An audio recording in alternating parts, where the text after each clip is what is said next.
My husband's birthday party was on a Saturday evening in October. 40 people.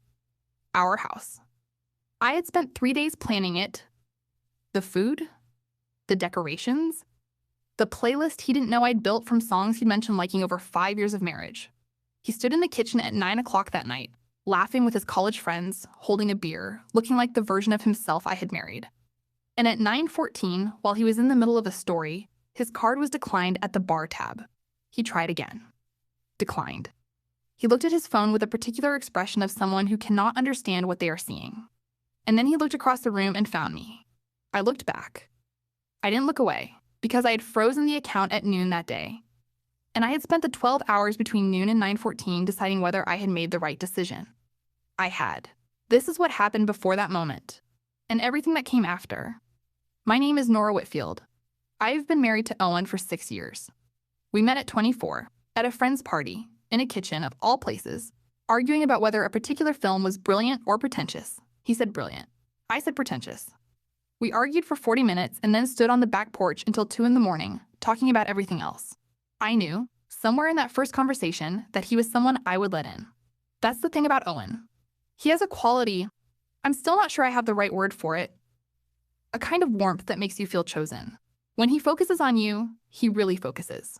He asks questions and listens to the answers. He remembers the small things. He is, in the ways that are most immediately visible, exactly the person you want beside you. We dated for 2 years. Moved in together. Got married in a state firm, side your brait, and are standing in my parody in a besk mimi seknir.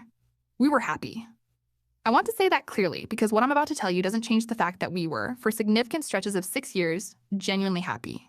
But there was always Carla, Owen's sister, 2 years younger than him, 31 now, though she carries herself like someone for whom adulthood is a temporary inconvenience. I want to be careful about how I describe Carla, because the easy version, the version where she's simply a villain, simply a manipulative woman who took from my family without a second thought, that version is too simple. And I think the honest version is more useful. Carla is someone who has never developed the muscle for difficulty. Every hard thing in her life has been absorbed by someone else, her parents first, then Owen, then, without my knowledge or consent, us. She's not cruel. She doesn't sit in a room calculating how to extract resources from people who love her. She simply has never had to sit with the discomfort of solving her own problems, and so she doesn't. She reaches for the person nearest to her and waits. Owen is always nearest. Their parents divorced when Owen was 15 and Carla was 13. Their mother struggled. Owen, who has always been the responsible one, the capable one, the one who shows you, stepped into a space he was too young to occupy.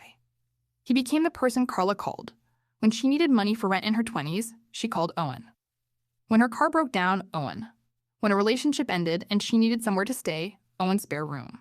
He never said no to her, and I understood that. I want to be clear that I understood it. You don't undo that pattern easily, and I wasn't asking him to. I wasn't asking him not to love his sister or not to help her. I was asking him to tell me when he did. That was the agreement we had. Explicit, discussed, agreed upon, 2 years into our marriage when the frequency of Carla's requests had started to feel significant. He said, "Of course. Always. I'll tell you." He said it the way people say things they believe in the moment. We were building something specific together, Owen and I. We had a plan, particular kind of plan, that belongs to people in their late 20s who have decided they want to stop renting and start owning. We had opened a joint savings account. We contributed to it every month, automatically, a set amount from each of our salaries. It was earmarked, written down. An actual line item in the budget we'd built together on a spreadsheet one Sunday afternoon, with coffee going cold on the table. House fund.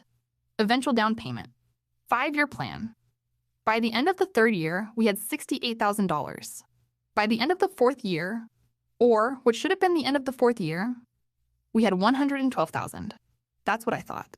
That's what I had been telling myself. Every month, every automatic statement notification, every time I looked at the balance and felt the particular quiet satisfaction of something being built. I was wrong about the number, and I had been wrong about it for 18 months without knowing. It was a Thursday morning in September, 5 weeks before his birthday. I was on the phone with a mortgage broker, the first conversation of what I hoped would be the beginning of the actual process, looking at houses, making the plan real.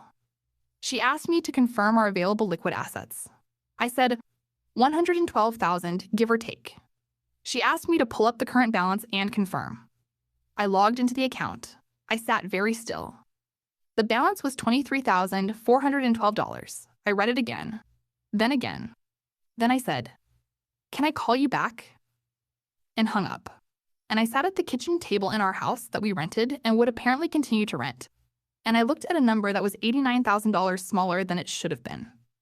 And I thought about Owen, about the way he changed the subject, small and smooth, whenever Carla's name came up recently. About the cash transfers I'd seen in passing on shared statements and told myself were normal groceries, bills, things I hadn't thought to question. About the fact that he had told me, 3 months ago, that we should wait a little longer before approaching a mortgage broker. He had known what the balance was, and he had said nothing. I want to tell you what the next 5 weeks looked like, because I think people imagine a dramatic confrontation happening immediately. The moment of discovery followed immediately by the moment of reckoning. That's not what happened. What happened was 5 weeks of careful, quiet, methodical work. Because I had learned something, by that point in my life, about acting on shock. About the difference between responding and reacting. Responding is deliberate. Reacting is just emotion wearing decisions clothes. I needed to respond. So I sat at the kitchen table for an hour and let myself feel everything, the disbelief, the anger, the grief that comes with discovering that a person you trusted has been operating in a parallel version of your shared life. Then I made a cup of tea. Then I opened the full transaction history. 18 months of statements. I went through every line. The transfers were there. Not hidden exactly. They appeared as standard bank transfers, recipient listed by account number rather than name, which was why they hadn't triggered anything in my mind when I glanced at statements before. I had trusted without verifying. A number going out, a bill being paid a transfer to some account I'd assumed was a utility or an automatic payment. I exported everything into a spreadsheet. I categorized. And what I found, over 3 evenings at the kitchen table after Owen had gone to bed, was this: 22 separate transfers over 18 months, ranging from $2,000 to $8,000, totaling $88,500. I sat with that number for a long time. $88,500 in 22 installments. Over a year and a half of our 5-year plan. Then I did something practical. I looked up Carla's name in public records. Not aggressively, just the kind of search that takes 10 minutes if you know what you're looking at. Property records, court filings, business registrations. What I found? Carla had filed for bankruptcy 14 months ago. She had 2 civil judgments against her, one from a landlord, one from a credit card company. She had incorporated a small business 8 months ago, a boutique wellness brand with a website full of aspirational language and a product page that hadn't been updated since launch. $88,000. I thought about what $88,000 could do for a wellness brand that wasn't selling anything. I thought about the house we were going to buy. I made a separate document. I labeled it clearly. I saved it in 3 places. Then I thought about what to do next. And here's where I want to be honest with you. Because this is the part I'm not proud of, and I think it matters. I considered not confronting him. I sat with that thought for longer than I'd like to admit. The thought of simply transferring what was left into a separate account, continuing to go to dinner on Friday nights, continuing to ask him how his day was, continuing to sleep in the same bed, and simply building the walls higher and thicker until I had decided what the rest of my life looked like. I considered it. Because the confrontation, the actual moment of saying what I knew, felt like a door I couldn't walk back through. And I wasn't sure I was ready for what was on the other side of it. But I knew one thing. The birthday party was in 5 weeks, 40 people. Our house. A party I had already started planning. And I decided, sitting at the kitchen table with the spreadsheet open and the tea gone cold, that I needed more information before I decided anything. I called our bank. I asked to speak with someone in their fraud and account management department. Not to report fraud, not yet. To understand my options. To understand what I could and could not do as a co-account holder unilaterally. The answer was both simpler and more significant than I expected. As a co-account holder with equal signing authority, I could freeze the account temporarily, preventing any outgoing transactions with a single phone call. I could do it without Owen's knowledge or consent. I thanked the representative and hung up. And I went back to the spreadsheet and kept working. Because I still didn't know enough. The transfers went to one account number, the same one every time. I couldn't confirm without a bank record whose account it was. But I had a strong suspicion. And suspicion, as I was learning, was not the same as evidence. So I called my oldest friend, Simone. Simone is an accountant. She is also the most practical person I have ever known, the kind of woman who responds to emotional crises by immediately identifying the actionable steps and saving the feelings for afterward. I told her everything. She was quiet for a moment on the other end. Then she said, "Forward me the spreadsheet." She called me back the next morning. She said, "I need you to listen to me carefully. What you have here is documentation of a co-account holder making transfers to an external account over 18 months. None of those transfers required the other account holder's approval. He had that right. This isn't fraud in the legal sense unless those funds were specifically held in trust or had a designated purpose that he violated." I said, "The account was opened jointly for a specific purpose. House fund. It's written in our financial agreement." Simone paused. "Do you have that in writing?" "Yes, we both signed it. It was part of our financial planning documents." A longer pause. "Forward me that too," she said. She called me the following evening. "The financial agreement isn't legally binding in the way a contract would be," she said. "It expresses intent, not obligation. Legally, he was within his rights as a co-account holder. But," she paused, "Maya, depending on how your state handles marital assets in a separation, these transfers could be characterized as dissipation of marital assets if that conversation ever became necessary." I sat very still. "I'm not saying it will be," Simone said, carefully.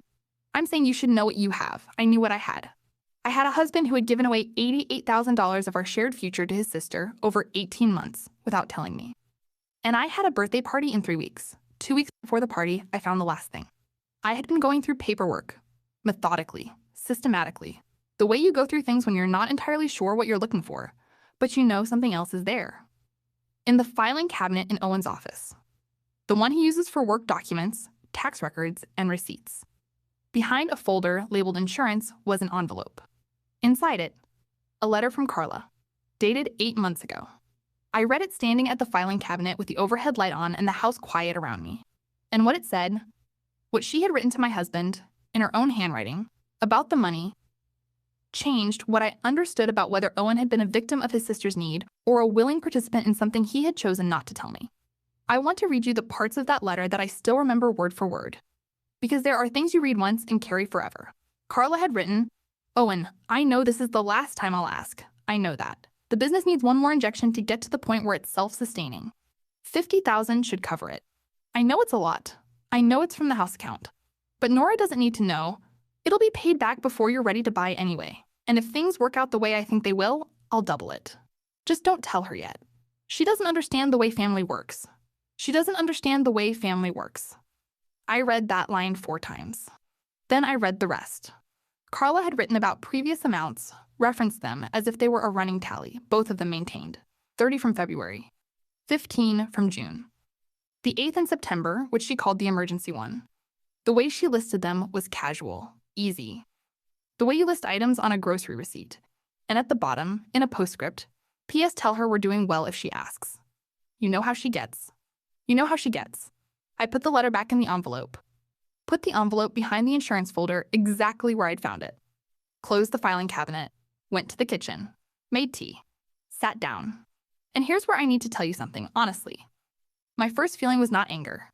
My first feeling was something quieter and more devastating than anger. It was the recognition that the conversation I thought Owen and I had, the explicit, agreed upon, spoken aloud understanding that we were honest with each other about money and about Carla, that conversation had existed only for me. He had had a parallel agreement, a different understanding, one in which his sister's needs and his family's dynamic took precedence over his commitment to me. And the way to manage that was not to renegotiate, but to simply not tell me. She doesn't understand the way family works. I understood perfectly. I just hadn't known I was outside of it. I sat at the kitchen table and gave myself 30 minutes to feel it. All of it.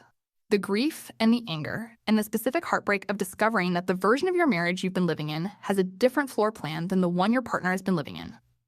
Then I opened my laptop and I started planning what came next. The party was on a Saturday. 40 people. I had sent the invitations 3 weeks earlier, before I found the spreadsheet, before I found the letter. The invitations were already sent. The RSVPs were already in. I considered canceling. And then I didn't. Not because I wanted to humiliate him in front of his friends. I want to be clear about that. What I did on his birthday was not about humiliation. It was not about making a scene or burning something down publicly. It was about timing. Simone had helped me think through the options. The conversation with Owen was going to happen regardless, but the account freeze, the practical step that would stop any further transfers while we had the conversation, needed to happen before he knew I was aware. Because once he knew, there was the possibility of another transfer, one that cleared out the remaining $23,000. I wasn't willing to risk the remaining $23,000. The account freeze could be done with a phone call. The phone call could happen any time. I chose noon on his birthday, not as a statement, as a practical decision about timing. I made the call from the driveway while Owen was inside watching football.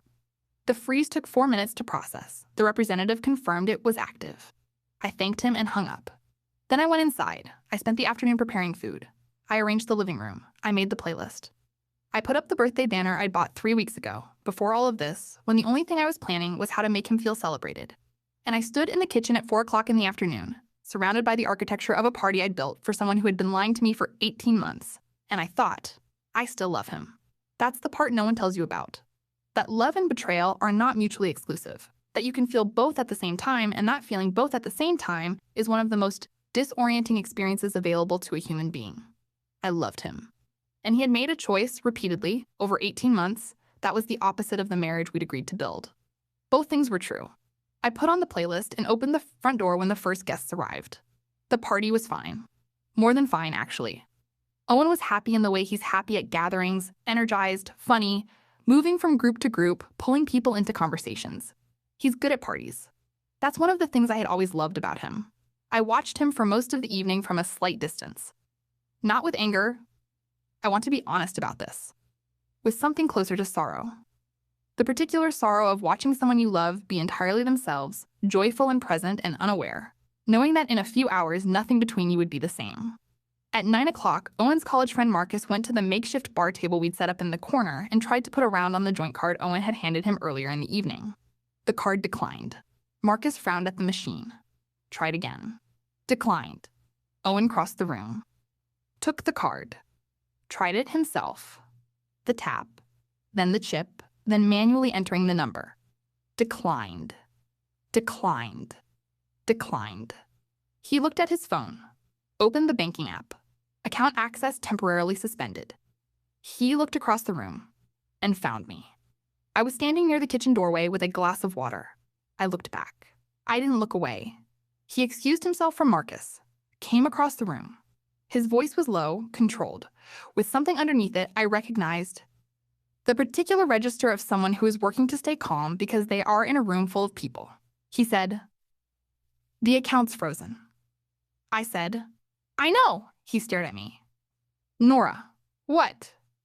"This isn't the conversation," I said quietly. "Not tonight. Not here. But tomorrow morning we're going to sit down, and I'm going to show you what I found, and we're going to talk about it. What you found. Yes." He looked at me for a long moment. The expression moved through several things: confusion, calculation, and then something that looked very much like understanding. He knew what I meant. He looked away first. He went back to the party. He used his own personal card for the rest of the evening. He kept his composure. He was always good at composure in public. Nobody noticed anything, or if they did, they were polite enough not to say so. The party ended at midnight. We cleaned up in near silence. We went to bed in near silence. He said, once, in the dark, "How much do you know?" I said, "Everything." He didn't say anything else. I lay in the dark and listened to him breathe and thought about 18 months of a marriage being conducted in 2 different languages. Sunday morning. He was up before me, which never happens. I came downstairs to find him at the kitchen table, the same table where I had sat with the spreadsheet, with Simone on the phone, with the letter from Carla. He was sitting there with 2 cups of coffee made and a folder in front of him. He had opened the folder before I arrived. Inside, it were bank statements, his own copies, and a handwritten page of numbers. He had been calculating. He looked up when I came in, and what he said next, I hadn't prepared for it. Because I had prepared for anger. I had prepared for deflection, for explanation, for the version of the conversation where he defended Carla and asked me to understand. I hadn't prepared for what he actually said. He said, "I need to show you something I found last night. Something I should have told you about months ago. Something Carla did that I didn't know about until I started going through the statements." I sat down slowly. He pushed the folder toward me. And the number at the bottom of his handwritten page was not 88,000. It was 104,000. Here is what Owen told me at the kitchen table on a Sunday morning in October. He had known about $63,000. He had authorized $63,000 in transfers to Carla over the 18 months, given with the belief, as each request came, that it was the last one. With the belief, which I think he genuinely held, even as I think he was genuinely wrong to hold it, that he would replace it before the house became real. The remaining $41,000 he hadn't known. Carla had his card details.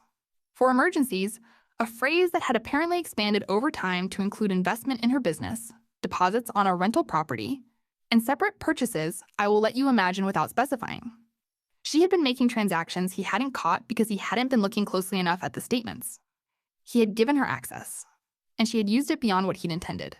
When he sat there on a Sunday morning and showed me the numbers, his hands were not steady. I want to be accurate about what I felt in that moment. Not vindication, not satisfied. Something much harder than either of those things. Owen had lied to me about the $63,000 by omission, by choosing repeatedly not to tell me. That was a decision he made with full consciousness. He had read Carla's letter. He had agreed to keep it from me. He had chosen his sister's needs over our agreement. But Carla had taken the additional $41,000 without his knowledge. She had exploited access he'd given her in trust. His trust. The same way she had exploited his care and his history of showing up, just pushed further than she'd pushed before. And Owen was sitting across from me, looking like someone who had, in the span of one night, understood something about his sister that he hadn't been willing to understand before. I sat with both of those things for a long time before I spoke. Then I said, I need to ask you something, and I need you to answer me honestly, even if the honest answer is difficult. He nodded. I said, did any part of you know this was coming? Not the specific amount. But did any part of you know that this was where it was going? He looked at the table. And he said, quietly, without looking up, yes. The kitchen was very quiet. He said, I told myself I had it under control. I told myself the next one would be the last. I told myself it would be paid back. I told myself a lot of things I chose to believe because the alternative was having a conversation with you that I didn't know how to start. I looked at my coffee cup. Because you knew how I'd respond, I said. Because I knew you'd be right, he said. We sat with that. He looked up finally. His eyes were red at the edges. He said, I'm sorry, Nora. Not the kind of sorry that comes out automatically. I'm sorry for the way I understand what I actually did. I chose her over us, over and over, and I told myself I wasn't because I was planning to fix it. But choosing someone in secret isn't the same as not choosing them. I understand that now. I believe he understood it in that moment. I think understanding and change are two different things, and that believing the first doesn't guarantee the second. But I believe the understanding was real. What I did next surprised me, actually. I picked up the folder. I said, we need to call someone who knows how to handle this, not just the account situation. Carla. He nodded. I said, all of it, including what she took without your knowledge. That part isn't gray, Owen. You gave her access. She used it for amounts you didn't authorize. Depending on how it's documented, that could be fraud. He was quiet for a moment. Then he said, she's my sister. I looked at him. She's my family too, I said, by marriage. And she told you. In writing, not to tell me. Because I don't understand how family works. He closed his eyes. She's my sister, I said again, and this is what she did with that. Those two things are both true. He didn't argue. We called Simone that afternoon. Then, on her recommendation, we called a family law attorney named Daniel Marsh. Not to file anything immediately, but to understand our position and our options. The account freeze stayed in place while we gathered information. Daniel reviewed the documentation over 3 days. His assessment. The $63,000 that Owen had knowingly transferred, those were authorized transactions by a co-account holder. Difficult to pursue legally without Owen's cooperation and emotionally complex regardless. The $41,000 that Carla had taken using Owen's card details without his explicit authorization, that was different. That was potentially unauthorized use of a financial account. If Owen chose to report it, there was a basis for legal action. If Owen chose to report it, that was the part that everything hung on. And that was the conversation that took the longest. Not because Owen didn't understand what Carla had done. He did. But because understanding what someone has done and being willing to stand in a room and say so officially, those are different kinds of difficult. His relationship with Carla was built on 30 years of him being the one who showed up. Of being the capable one, the reliable one, the one who absorbed the difficulty so she didn't have to. Reorienting that, acknowledging that the person you've protected has been extracting from you in ways you didn't fully see, that's not a decision that happens in one conversation. It happened over 3 weeks. 3 weeks of Owen going back and forth, calling his mother, calling a friend from college who knew Carla, sitting with the letter and the spreadsheet and the statement printouts. 3 weeks during which the account remained frozen. Carla called twice during that period. I know because Owen told me. He was being transparent about the calls, which I took as something. Small, but something. The first call, she'd heard the account was frozen and wanted to know what was happening. The second call, she'd done the math on what she'd borrowed and wanted to talk about a repayment timeline. Borrowed. The word hung in the air when Owen reported it to me. I said, "What did you say?" He said, "I said I'd call her back." He didn't call her back. At the end of the third week, he came to me on a Thursday evening, sat across from me at the kitchen table, set his phone face down. He said, "I want to report the unauthorized transactions." I said, "You're sure?" He said, "She took $41,000 using my card details. Whether I'm her brother doesn't change what that is." I understand that now. He paused. I should have understood it a long time ago. The whole thing. All of it. I kept calling it help when it was enabling. I kept calling it family when it was just me not being willing to say no and deal with what came after. I looked at my husband. I said, "I know." He said, "I don't know if you can forgive me for the part I knew about." I said, "I don't know either. Not yet." He nodded. He had expected that. We filed the report together the following morning. 6 weeks after the report was filed, I was going through the spare room, the room we'd half converted into a home office, full of boxes we hadn't unpacked since moving in 3 years ago. In one of the boxes, a birthday card. Owen's handwriting on the envelope. My name. I frowned. I didn't recognize it. I turned it over. The postmark was from 14 months ago, the month of my 31st birthday. I opened it. It was a birthday card. The simple kind, cream paper, no graphics. Inside, in Owen's handwriting, was a note I had never seen, had never received. He must have written it and put it here, intending to give it to me, and then not. And what it said, 3 short paragraphs, changed what I understood about where Owen had been, inside all of this, during the 14 months before I found the spreadsheet. He had written, "Nora, I've been trying to figure out how to tell you something for months, and I keep deciding to wait for the right moment, which I'm starting to understand is its own kind of cowardice. I've been giving Carla money from the account, more than I should have, more than I told you. I convinced myself I had a plan to replace it before it mattered. But the plan keeps not working, and the amount keeps growing gay, and every time I tell myself this is the last one, it isn't. I've been terrified to tell you because I know what it means. Not just the money, the trust. I know what you'll hear when I say I've been doing this without telling you. And I know I won't have a good answer. I'm going to tell you this weekend. I mean it this time. I love you, and I've been making choices that weren't worthy of that, and I'm sorry." The birthday card he'd written to me 14 months ago, folded and put in a box, and never delivered. I stood in the spare room with the card in my hands for a long time. And I thought about something Owen had said at the kitchen table on that Sunday morning, with his hands unsteady and the folder open between us. He had said, "I told myself a lot of things I chose to believe, because the alternative was having a conversation I didn't know how to start." He had tried to start it. In a birthday card that stayed in a box. That doesn't excuse the 18 months. It doesn't undo the $88,000 or Carla's letter or the long, deliberate choice to keep me outside a decision that was half mine. But it added something, a dimension I hadn't had. He hadn't been indifferent. He had been afraid. Afraid of exactly what happened, that I would look at him the way I had looked at him across the room at the party, and understand the kind of man he had been in the hidden part of our marriage. I put the card in my pocket. Went downstairs. Owen was making dinner. He looked up when I came in. I set the card on the counter in front of him. He looked at it. At the envelope dot in his own handwriting. He went very still. Then he looked at me. I said, "You wrote this 14 months ago." He said, "Yes." I said, "Why didn't you give it to me?" He looked at the card for a moment. Then he said, "Because I wasn't ready to have the conversation after. And giving you the card without the conversation felt like the worst of both options." I looked at him. "You've been carrying this for 14 months? "Yes." "And you still kept sending money after you wrote this?" "Yes." His voice was quiet. "I know what that says." I sat down at the kitchen table. I said, "I've been thinking about something. About the difference between someone who makes bad choices in a moment of weakness and someone who makes bad choices as a pattern. And which of those you are." He didn't say anything. I said, "I think you're the second one. I think you have been with Carla your whole life. I think the pattern is so old that you don't feel it as a choice anymore. It just feels like who you are." He nodded once. Tight. "But I also think—" I paused. I think patterns can change if the person decides to change them. Not just to understand, they need to. Actually decides to do the work. He looked at me. Are you saying, I'm saying I don't know yet? I'm saying I need to see something different, and I need to see it over time, not just in the weeks after I found the spreadsheet. And I need you to get some help, real help, not just good intentions, for the thing with Carla, because it's not about the money. The money is fixable.